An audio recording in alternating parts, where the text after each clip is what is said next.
Olá a todos, meu nome é Gabriel Colares, estudante de letras, e este aqui é meu canal no YouTube. Logo de início, peço que curtam e se inscrevam para ajudar o canal a começar a crescer. E vamos lá! Por que há no território brasileiro tantos nomes de lugares terminados em P, como Iguape, Jacuípe, Maragogipe, Maranguape, Paripe, Jaguaripe, Cotegipe e até o nome de estado, Sergipe? Sabemos que todos esses nomes têm origem na língua tupi. O tupi foi a língua falada por toda a costa do território brasileiro em 1500 e, mais tarde, foi levado para o interior pela ação dos bandeirantes e pela ação de missionários que visavam a conversão dos indígenas. Por essa razão, não há estado brasileiro que não tenha nomes tupis na sua geografia. Curitiba, Cuiabá, Itanhaém, Iguaçu, Araçatuba, Paraíba e muitos outros. Mas entre os nomes tupis há aqueles que pertencem à categoria dos nomes com P, que já mencionamos, e muitos nomes com B também, como Capibaribe, nome de um rio, Camaragibe, nome de um grande município de Pernambuco, Peruíbe, município de São Paulo, Jaguaribe, etc. O que explicaria o fenômeno?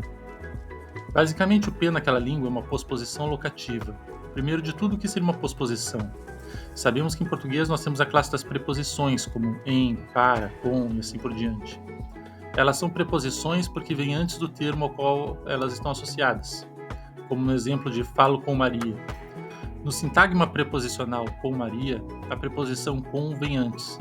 Dito de outro modo, o núcleo do sintagma preposicional está à esquerda e seu complemento à direita.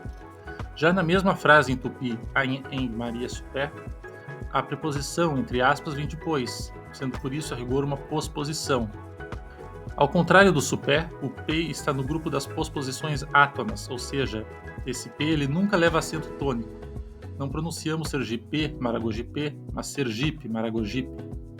Por isso escrevemos o P junto da palavra, por comodidade mesmo.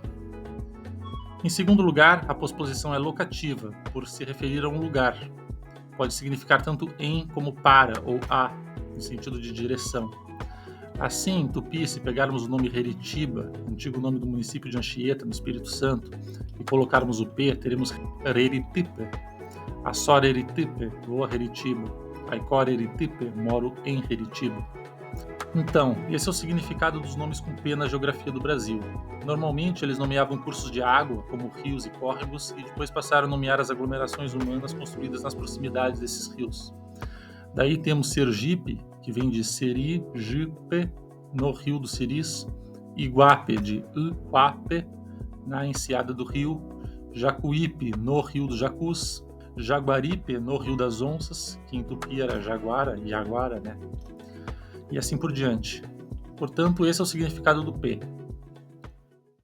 Mas espera, como é que pode um lugar se chamar no rio das Onças?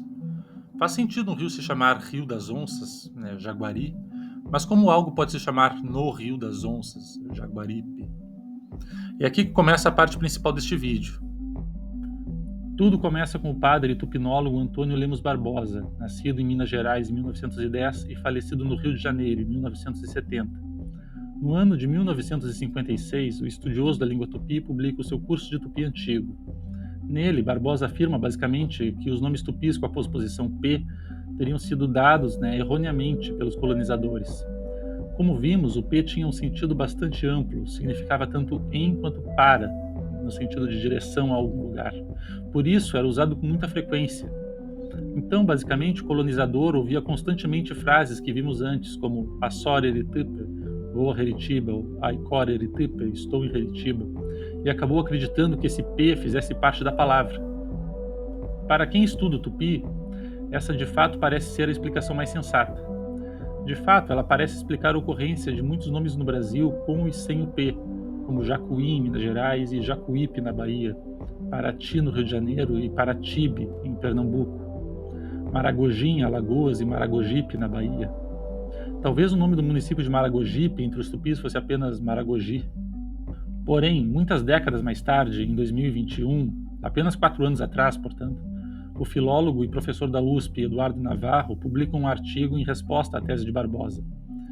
Basicamente, Navarro defende que os indígenas falantes de tupi já atribuíam nomes com P aos locais, sendo este, portanto, um fenômeno natural daquela língua. Ele argumenta que os primeiros viajantes que chegaram ao Brasil no século XVI já encontraram nomes com P.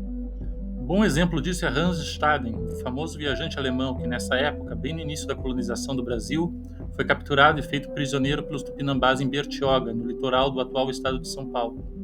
Os tupinambás eram inimigos dos portugueses e, portanto, viviam em relativo isolamento em relação ao sistema colonial. Por essa razão, o tupi que eles falavam não teria nenhuma ou quase nenhuma influência do colonizador europeu. Ao retornar à Alemanha, Staden publicou um relato de sua viagem, a Wahrhaftige Historie, em alemão significa História Verídica, publicado em 1557. Lá, nesse livro, encontramos nomes como Maiembipe, nome dado pelos tupinambás à atual ilha de São Sebastião, no litoral de São Paulo.